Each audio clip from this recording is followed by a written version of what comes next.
This is how to reset the service light on your Volvo V60. This will work on other models of Volvo with this dashboard, with the push button start, and we're going to be using the T1, T2 time button down here in the bottom corner.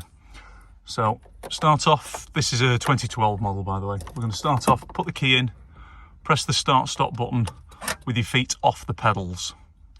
So we don't want to start it. We're then going to press the T1, T2 button, followed by the start stop button, hold them, and you'll see the I button come on and start flashing. There we go, the I light's flashing, release. We get a nice beep, and that tells us that the service light's reset. You can then just cycle the ignition, start up, no message. That's how it's done. That's all there is to it. Thanks for watching, like and subscribe.